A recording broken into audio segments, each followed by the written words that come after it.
Hello and welcome to this video on the various styles of bonsai pot. Selecting an appropriate pot is essential to creating a good bonsai. If you really want, a simple plastic bucket with drainage holes will suffice, but this will only allow you to train your tree.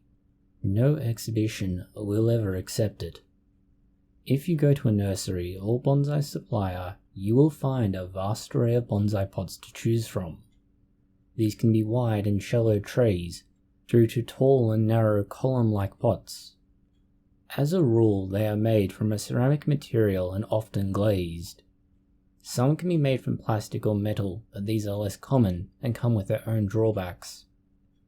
Pots are chosen to suit a tree.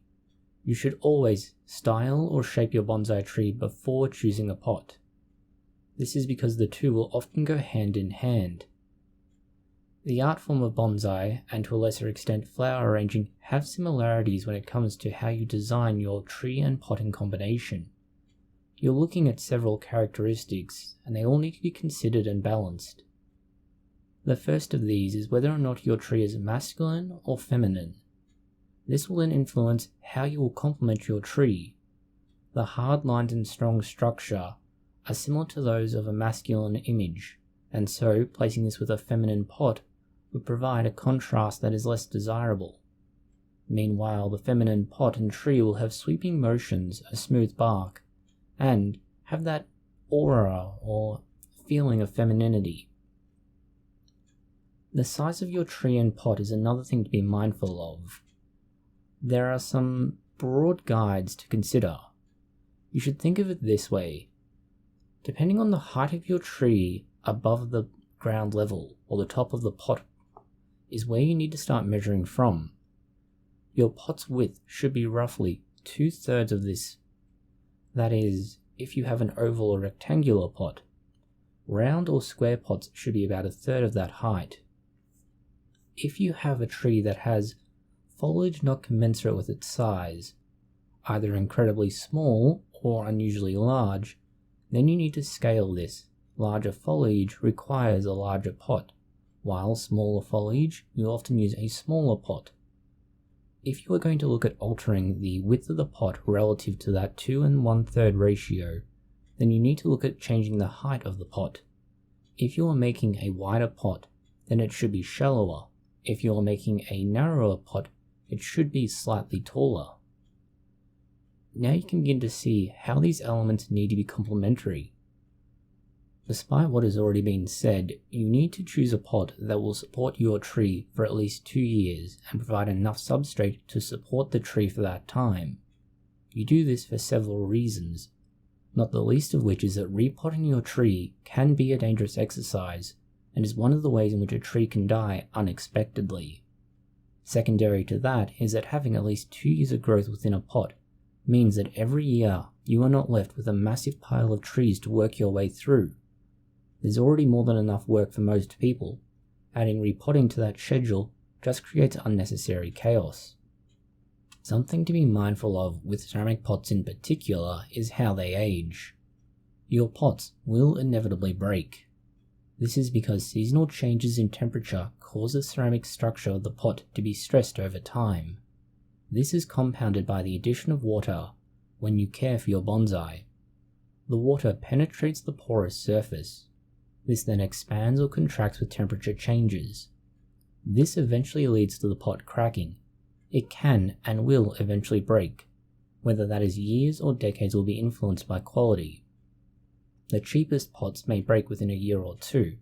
More expensive pots will last considerably longer. You should consider your bonsai pot a consumable, and is why long-term bonsai enthusiasts develop a collection. Glazing generally only occurs on the outside of the pot and will not affect their longevity. However, the glaze itself is something to be mindful of. The various colours of the bonsai pot are used differently for differing trees. For example, certain glaze colours are more suitable for fruit and flower displays. Those plants which don't have that depth of colour or those vibrancy of colours may be instead suitable for something more dull and downplayed. For example, an evergreen, such as a pine or juniper, will often have a grey or brown pot. Those that have flowers or fruit generally wind up with a glazed appearance. This is because the glaze complements and matches the colours of the flowers. When you're looking at your pot designs in general, other than the colour, you should consider the shape. Round pots are the most frequently used, at least when it comes to literati, semi-cascade and cascade style bonsai. Sometimes you'll find that square pots, especially when they are tall, narrow, and fluted, are used instead of a round pot, but this will vary somewhat. Square pots are more traditional, and you find that just about any style of tree can be used.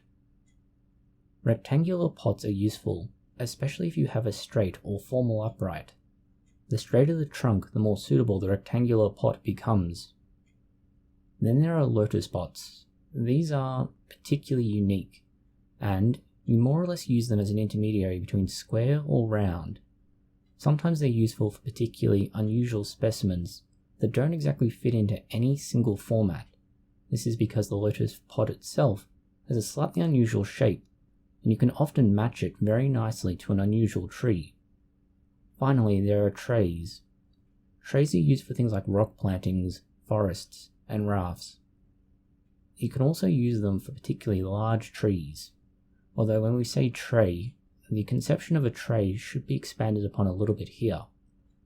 There's somewhere between a tray and a very large round pot or oval pot. This is good for your very large specimens, although you may also choose to use these for round or square pots.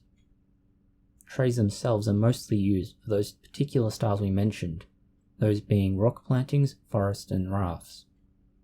Remembering, not all bonsai follow the rules of matching trees to pots or specific rules. You will need to take this video as a guide rather than prescriptive. Sometimes a particular pot will suit a particular tree, even if the style is not necessarily suitable for that particular pot. There's just something about the way they can harmonize.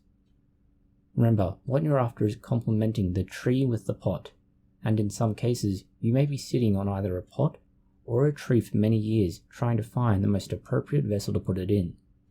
This is one reason why many enthusiasts develop a collection, not only because they find nice pots and hold on to them, but also because they are searching for trees to put in those pots. It's something of a chicken or the egg scenario. Which comes first for you? Finding the right tree and then searching for a pot, or finding the right pot and then trying to find a right tree to go within it? Thank you for watching this video. If you found it interesting, consider liking, sharing, and subscribing. Please post any comments, questions, or suggestions below.